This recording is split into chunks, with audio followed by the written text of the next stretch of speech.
Brien O'Toole, Chief of Housing Production at the Maryland Department of Housing and Community Development. I'm delighted to be here at Baltimore Climate Tech Plus 2025 and talk about our UPLIFT program that's utilizing progressive lending investments to finance transformation. It's basically a single family financing effort to elevate property values in historically disinvested or redline neighborhoods in the state of Maryland, and to create affordable housing opportunities for principally lower income and other households in Maryland. So that's our logo you're looking at now, and we'll go into the agenda for the presentation. You've already introduced me. I'm going to talk a little bit about UPLIFT, show you where it is, what it does, how it works. And I hope I have a slide on standard environmental components. And I wanted to talk a little bit about how a project might include heightened indoor air quality features. All right, so UPLIFT is its predominant aspiration in our administration's effort to right the wrongs of the past. So I think all of us are aware that we have large gaps in household wealth across racial categories. And that's particularly acute in historically redline neighborhoods. And redlining refers to the historic judicial legal structure that deterred capital from flowing into lower income, principally neighborhoods occupied by people of color. But it's really not a historic artifact. It lives today because capital flows into places that can provide collateral value. And once neighborhoods have gotten disinvested, there's not enough collateral value to allow housing to be created and renovated. And so UPLIFT seeks to close the appraisal gap, the difference between what it costs to build or renovate something and what it can be sold for, by strategically concentrating affordable housing development. And so that's what we want to do. And I'm going to show you the map. Maryland has about 1,400 census tracts, and about 257 of them are eligible for the program. This is our map on our website. And as you can see, we've got a lot of Baltimore, Aberdeen, Prince George's County, Montgomery County, Frederick, Hagerstown, and over on the Eastern Shore, Salisbury, Pocomoke City, and Princess Anne, Snow Hill, those wrongs. Okay, so we showed us the map. And so the way that we're going to elevate these property values to build household wealth is we're going to do projects that achieve what we call critical market mass. And those are projects that include anywhere from 8 to 25 units. And we define a project area, essentially a box encompassing all the project sites. And the project has to have under control 70% of all of the vacant, and we mean negatively vacant properties. So if somebody's got a community garden or somebody else is going to develop a house, then we won't count that as a negative vacant.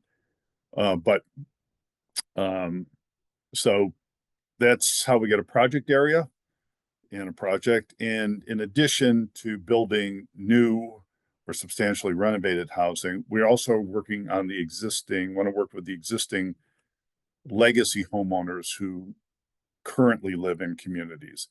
And we're going to concentrate our energy funding and some other special loans funding with them. And that'll be something that we'll do in conjunction with the selected developers. As I mentioned, anywhere from 8 to 25 units, we do a maximum award of $1.25 million. which basically sized $50,000 a unit in gap financing. And 25% of the units will be restricted to sale for 80% of AMI. So we hope to do 8 to 12 units or 8 to 12 projects a year, about 175, 200 units. So the way it works is it's a hybrid financing model. It actually doesn't exist anyplace else. And the reason it's hybrid is that we want to innovate the traditional home building model. So typically, if you were a builder, you'd go to a bank and say, "Oh, I want to build these 25 units," and the bank would say, "Okay, you can have a $4 million loan," but they would never advance more than the value of what you had in contract and maybe a couple of what they would call spec units. And so you would have to, especially in underdeveloped neighborhoods, you would have to build a couple units, mobilize to build a couple units, demobilize, sell, remobilize, sell. So the logic, your financing is not assisting the logic of construction. So we want to create a construction phase capital stack that is optimized to the logic of construction and the pace of absorption, the pace at which they can be sold. So during the construction phase, there's the capital flowing in, and the development entity, usually a special purpose developer, but it can be composite, lead developer and associate developer. And there's a development team, and general contractor, builder, architect, marketing and sales agent, and neighborhood facility. Once the homes are built, or as they're built, they're sold to buyers, and that the buyer's capital stack is the down payment, any down payment assistance, other subsidy, and then the proceeds of a first mortgage loan, and then our UPLIFT notes. So we lend the $50,000 into the project during construction, and then when it's sold, the buyer will match the amount of the subsidy with a promissory note that burns off over 5 years, 20% a year, and is calculated if the house has to be sold during the 5-year period. Then we split the proceeds of net appreciation. So we accept applications on a rolling basis. We've about 20 in the pipeline right now. We're going to close our first ones in March of 2025. You give us an application, we review it to make sure it meets our threshold and scoring requirements. Then you get a conditional reservation letter. And then we go to our, then you give us an underwriting package, and we go to our committee and get approval. And then we issue a commitment letter and close. So as I mentioned, each project sells 25% to households restricted to 80% of AMI. It could be lower if the developer wants to, has additional subsidy. I described the promissory note that burns off 20% a year and is forgiven at the end of 5 years. All right, so this is what a capital stack could look like. And so now I'm kind of flowing into, if you had a project that was attuned or to heightened indoor air quality standards. The next slide will show us how that might work. But this one is just a kind of how this could look. So let's say that you have a site and you can build a unit of housing for $350,000. It costs you $5,000 to acquire the vacant site. You have architects and engineering, 17, and then we have a schedule for developer fee.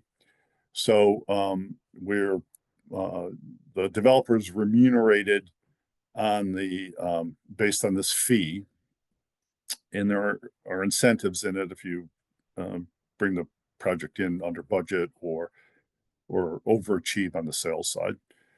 So the sources for that $350,000 in construction are a construction loan from a lender, the UPLIFT loan, and any other subsidy. So here I'm saying you don't have any other subsidy, you can do it all for $350,000.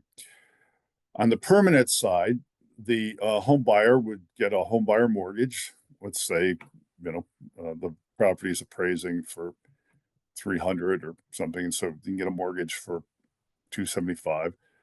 There are down payment assistance programs, say in the city of Baltimore, vacancy to value.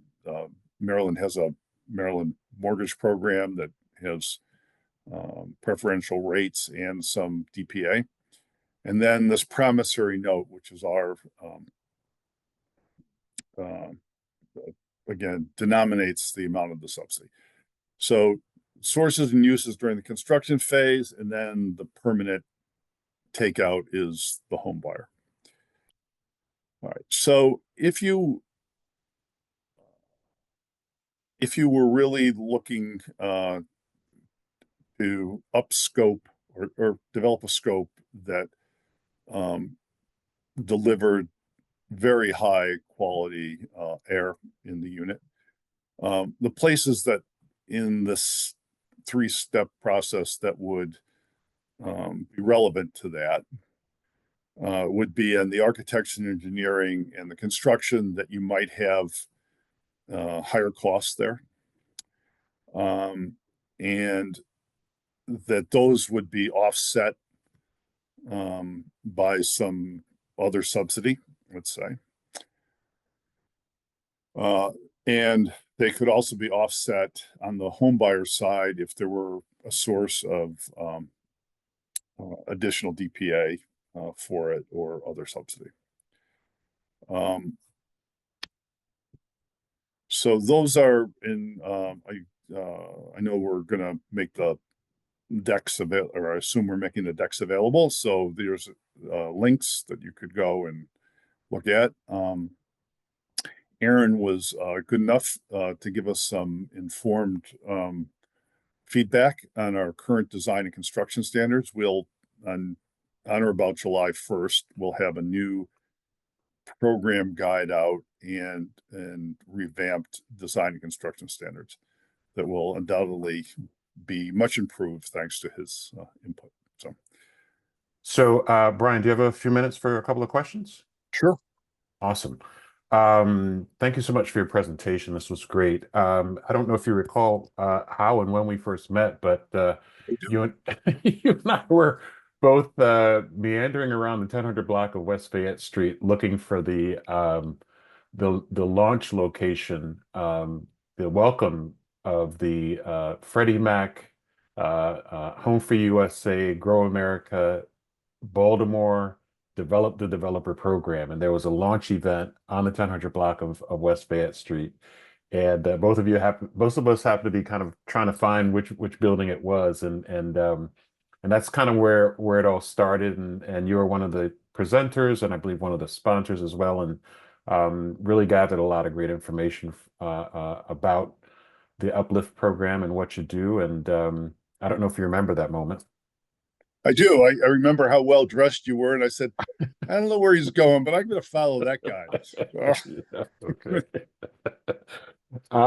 One of the things that I love about the UPLIFT qualified areas is Sandtown, Winchester, and Harlem Park are finally included in some sort of incentive map because they're not an enterprise zone, they're not a hub zone, they're not an opportunity zone, they're like in nobody's zone that I can see, and are often left out of the conversation. So I don't know whose idea it was to make sure that Sandtown, Winchester, and Harlem Park were included, but thank you for that.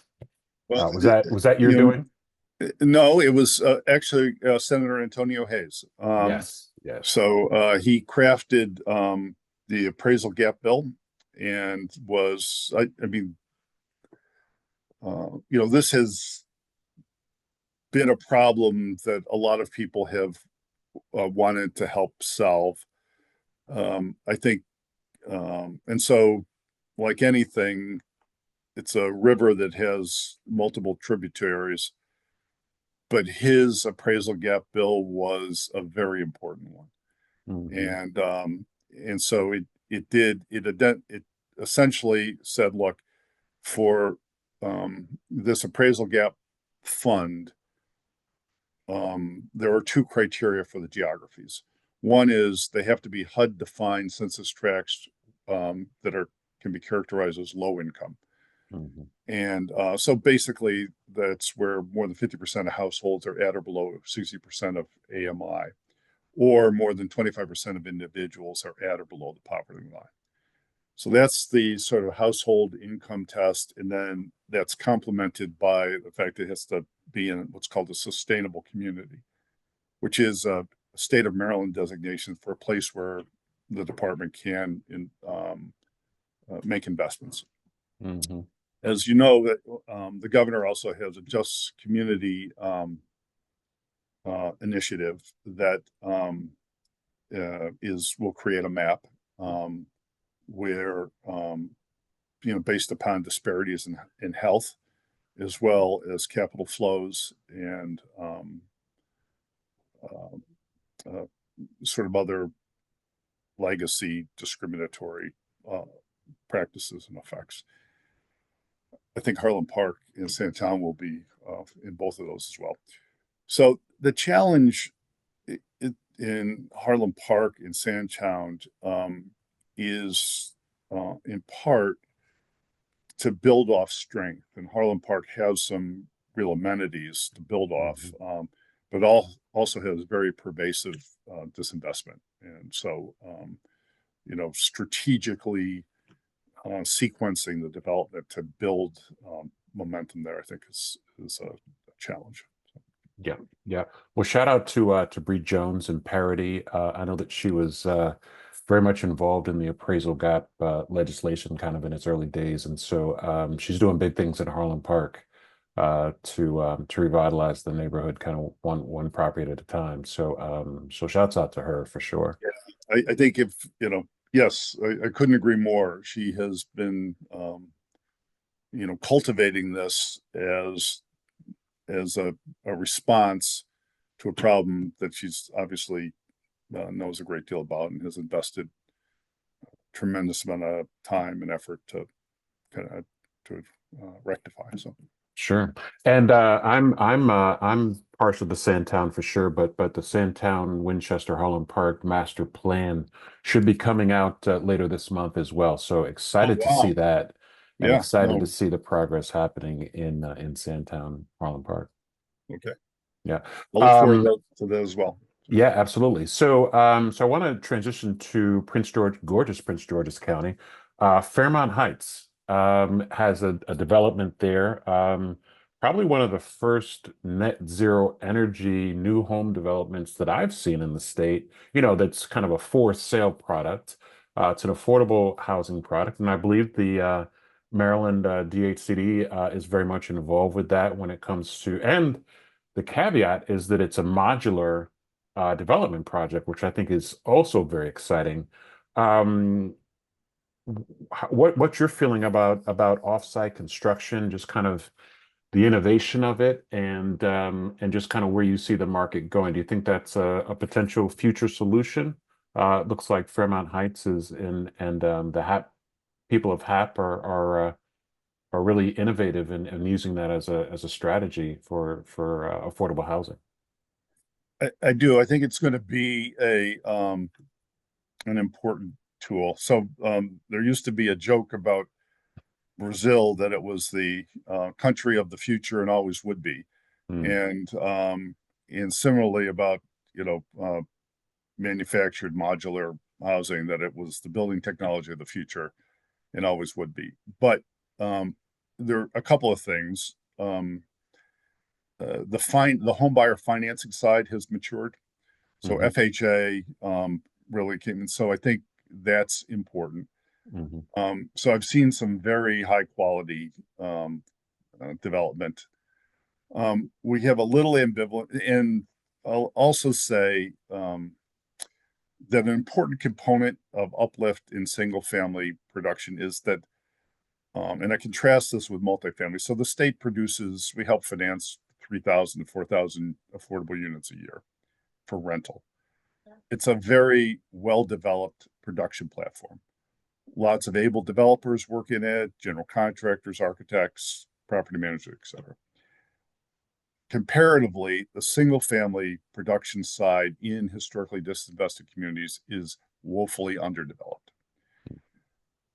But there is real development talent that has largely been on the sidelines. There are people who have been working in the field and getting stuff built, but it's really difficult because the production platform doesn't exist. We do not have a coherent set of capital channels flowing in. We don't have, there's just standards, goals, resources, ethos, rules of the road, and then the actors are just underweight. But as I say, there's a strong cohort of able developers who can, I think, scale up or come into the field. People who have a lot of intellectual capital may not have as much financial capital as needed. And partly that's because the neighborhoods they don't offer enough collateral value to permit development. So I think the that's a very long-winded way to say that one reason I think modular manufactured housing has a role is that for newer developers into the field, it can make one of the tax tracks easier. The predictability part. Right. And also it's just time consuming to be continuously involved with, it's not set and forget, but it is to continuously have to go through the iterative process of design, pricing, redesign, pricing, and all of that is it's very time consuming. And so if you're a new and emerging developer, simplifying that is actually good. Now there are a couple of offsets to manufactured modular housing, and sometimes panelized is a nice hybrid. But one of them is that, in our hierarchy of programmatic goals, creating employment and entrepreneurial opportunity for Maryland-based businesses, particularly people were in communities where economic activity is depressed. You lose some of that. Not, there's opportunities, but it is diminished versus on-site construction. And secondly, and I don't think the industry does itself a lot of favors. I think it is a tool. There's situations where it can be the right tool, but a lot of times it really gets oversold. You do have on-site work that you have to do besides just the pad. When these things arrive from Pennsylvania, if that's where they're coming from, in Delaware, 95% complete. Yeah, but they've been bumping all over roads, so they leave the manufacturing place with everything at 90 degrees, but that's not how they arrive. And so, and then you have local stuff. So it's just, and a lot of what drives the development timetable is not just the time to assemble and build something, which is, let's say, you can go much faster when you're on site with the manufacturer. But for the developer, the timeline is stretching over 18, 24, 36 months, going through approvals, design, develop, all of that stuff. And so for the during that time, you have capital outlays. So, when people highlight the interest savings of a compressed construction schedule, it really doesn't take into account the fact that capital is going out before the actual construction. All that said, it's just I do think it has a role. Um, Part of the problem is that even though the quality and the aesthetics of the product is enhanced for a lot of producers, it's very hard to produce contextualized design, which is not necessarily the be all and end all, but to get approvals, sometimes it is. Mhm. And so, it's just, it's evolving and stuff. So I do expect that we will use it in the Uplift program. We've had a couple come in and we're keen on it. So as I said, I think we've got decent design and construction standards for the product, and I think home buyers can find financing options. Well, yeah, it sounds like there needs to be some refinement with strategy for sure. That is apparently kind of mastered it in Pennsylvania and Pittsburgh in my two separate trips there last month. There are whole communities with these modular urban infill Yeah, and projects. there's a good development out in near Hagerstown called Kirkpatrick Woods. It Okay. would, and that product is also I thought was very good. That's a new one. I'll have to check it out. But I'll tell you an interesting story about Fairmount Heights. So, I'm a real estate agent, have been for 25 years, and unfortunately there's no button in the MLS to push if a buyer was searching for net zero homes, right? Passive house homes. There's no way to find them. So thank God for Google. I was Googling Maryland net zero homes, and that's how I found the Fairmount Heights development project and was very excited about it. Excited even more to see the Maryland DHCD involved with it. Drove down, took the 45-minute drive down to Fairmount Heights to do a drive-by. The homes look absolutely amazing. I found out who the modular builder was out in Delaware, so I made an appointment, drove out to Delaware to tour their factory just to kind of learn a little bit more because I think this is I see it as a potential solution for some of the 21,000 plus vacant lots here in Baltimore City, especially for an emerging developer focused on healthy, smart, high performance homes. So it's good to know that the Uplift program is not against, hasn't drawn a line in the sand and says we're against modular, but it does need some refining is what I'm Well, hearing. so if you or the developer brought in a site with modular that was going to get planning approval, we'd be keen to do it.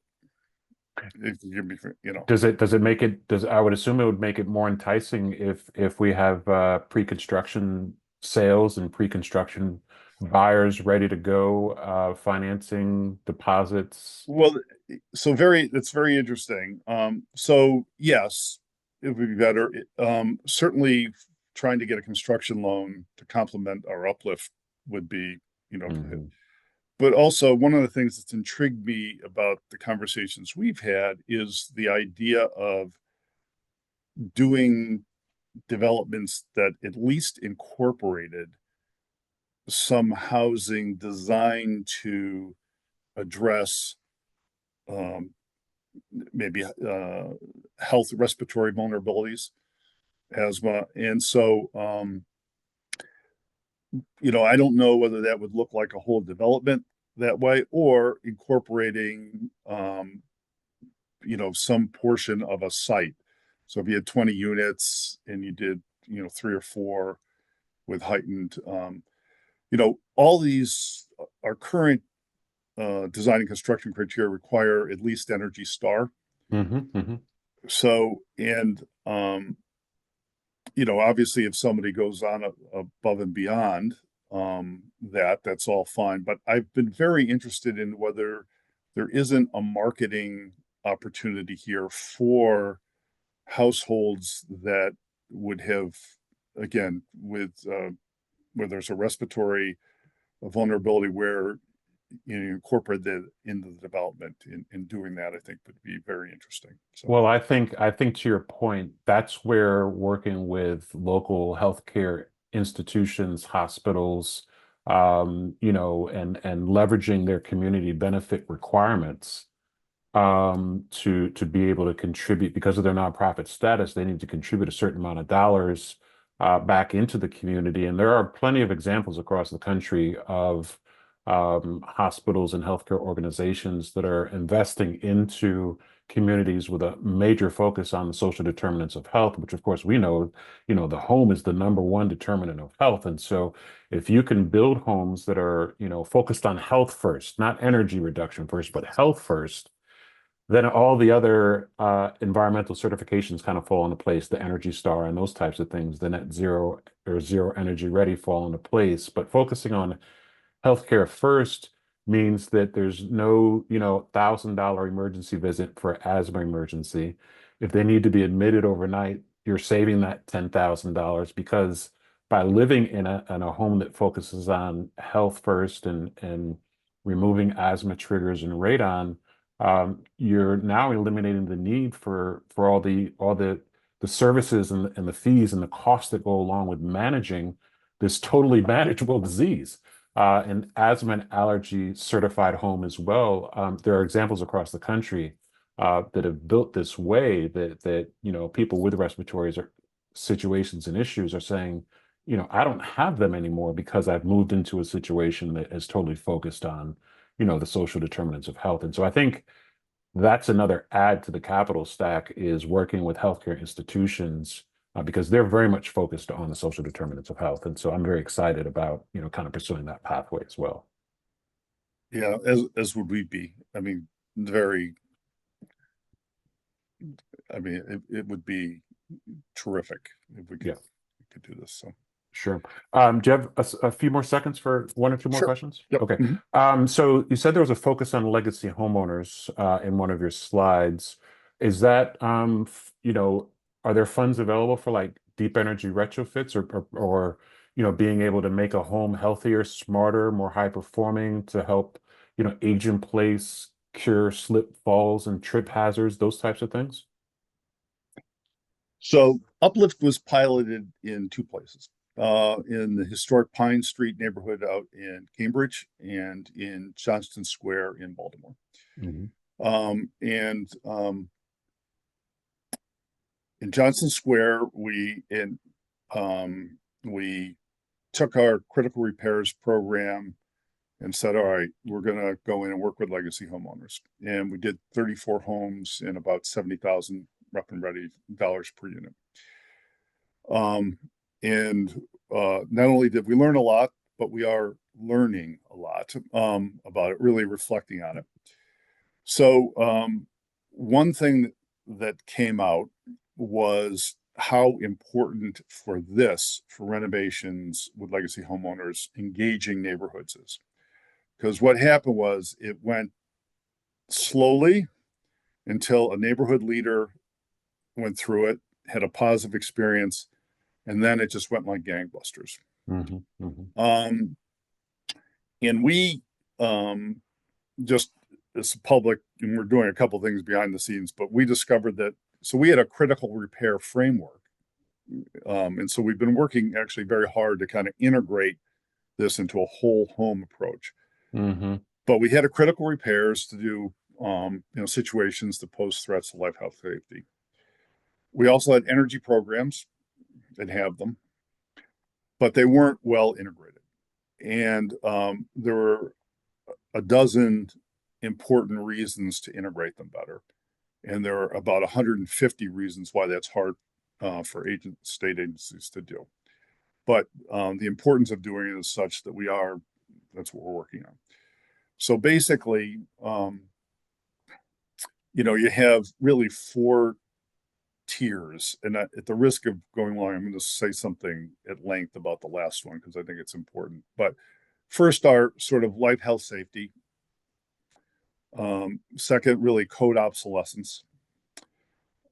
Third, energy work. And oftentimes you can kind of get at the first three for lower income households with essentially grants. And then the fourth tier is really livability, modernization, achieving, getting closer to contemporary standards of living. Sure. So the thing that we failed to do initially and across the field, I think is really, I don't know if it's poorly understood, but it's definitely inadequately articulated, is that when you see neighborhoods with high levels of vacancy, the legacy homeowners are living in pre-vacant homes. So that is the conveyor belt to of vacancy are legacy homeowners. Now they obviously they are the heart and soul of the community, and you can there's a lot of things we should say about how important they are to the city and the neighborhood. But historic redlining and disinvestment means that for occupied housing, it's slightly more complex, but basically for every real estate asset, there are two offsets. One is the depreciation schedule. So rough and ready, a piece of real estate is going to depreciate, let's just say 3.5% a year, right? Until it gets to, if nothing happens, till it gets to salvage. Wear and tear, obsolescence, blah, blah, blah. Over the life of that real estate asset, periodically you reinvest in it. And because your building systems have obviously different useful life schedules, but your roof goes, your windows, your blah, blah, blah.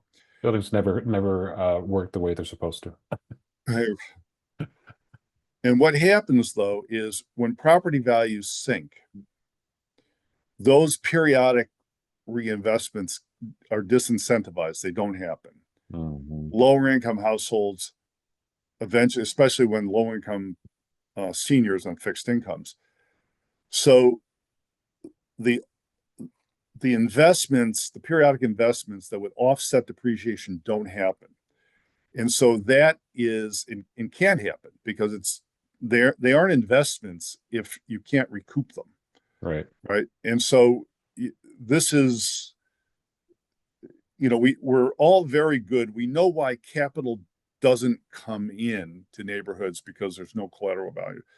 But what's underarticulated is why even in occupied homes, it can't come in. So the challenge is that it's much easier, as hard as it is, very hard to do quality development, but it's really, really, really hard to do it in occupied homes.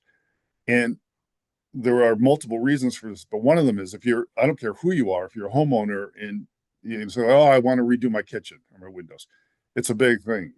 And that's one system that you're renovating. So when you have decades of accumulated deferred maintenance, you're not doing one, you're doing multiple. So now you're not a homeowner keeping up your home, you're a general contractor managing a multi-system substantial rehab. Mm-hmm. That's not, I wouldn't do it. I can't do it. And I don't, 99% of the world can't do it. So again, it just becomes, it's financially unfeasible. It's managerially impossible. And so it's really important, I think, that we recognize this. And there's nothing harder, when you go you're in the template of city blocks, you have small homes, people are living in them. There's so much more stuff people have today. You're working around all that. Nothing harder than doing, quality renovation. This is in occupied homes. So am I hearing that UPLIFT does provide this type of? So we did, yeah. Okay. The way we attacked it in Johnson Square said we're going to co-market so what worked well was we worked with a community-based partner Mm-hmm. and the community organization. So that's what we want to replicate. So if you're a UPLIFT developer in a project area, Mm-hmm. your job will be not to do those renovations. Your job will be to produce the vacants, but you'll work in concert with our energy and critical repairs program, our whole home program, to market that and to get it out. And we'll work with other partners. This is the part that's really currently in construction because we can't wave a wand. I think we know what it should be, but we can't wave a wand and make it that way because all of our funding sources, they start at different points. Some of them are federal, some of that. So getting them to harmonize in a capital stack is a challenge. It's not an insuperable challenge. We'll get it, but it's going to take a couple years, I think, to get it to where we really want it to be. But progressively, we'll get better at it. So I could see where that could be a win-win-win situation and in a potential, community benefit agreement of sorts. Yeah. I think the community is essential to this. And I'll throw in one other thing, which is there's some there's promising academic work in the public health field, and this caught the field and other people really by surprise. There was actually reductions in crime in neighborhoods that had just renovation. Yeah. And this is the University of Pennsylvania, Vincent Reyna and others. And so that's really interesting because the causal link between fixing up a house and more safety is not immediately apparent. You have to kind of think about it a bit. So we're working with the Robert Wood Johnson Foundation, and I'm hoping that we'll get more insight into this as we work. Well, my last question is, because you were very intentional about creating building standards, which I think is great, whether it be enterprise, green communities or Energy Star or others. Are you also requiring certified green appraisers that can appreciate the energy efficiency improvements that have been made to the property, as opposed to an appraiser who may not be so familiar with how all these things work? Well, no. And maybe we need to understand better why we should be thinking about that. Okay. So, I can see. Well, we should understand that better. Okay, no problem. I'll make. So you'll help us do that. Make the appropriate connections. Teresa Lopez is one of our presenters, and that is her main focus, and has been working kind of in the green appraisal space for about 25 years. So I'll definitely make sure I made the connection. One of the things that the legacy homeowner piece is something we know we have a lot of work to do on. Yes. But you're working on it. So that's great. We spent a lot of time working on the production finance side of this and trying to think that through. But there's another dimension, and that's the home buyer education, counseling, preparation. So we're really, because we can produce the housing, but it needs to keep pace with absorption. Right. And that means we need effective demand, a stream of buyers who can come in. And that we haven't done as much work at. So Maryland has a great MMP program, but it's statewide. It's not geographically targeted. And so we want to really think about how we enhance that market. And maybe this would be an important part of doing that. So absolutely. Hey, Brien, this is exactly what we were looking for. Our theme for this year's conference was healthy, smart, high-performance homes. The case for affordability, expansion, and innovation, and you nailed it. So thank you so much for your time, your subject matter expertise, your thought leadership, and I really appreciate it. Well, I'm really looking forward to continuing the conversation, and I think you're going to contribute a lot to us getting closer to where we ought to be on this. So, I look forward to it. Thank you so much. My pleasure. All right. Have a great day. Thank you.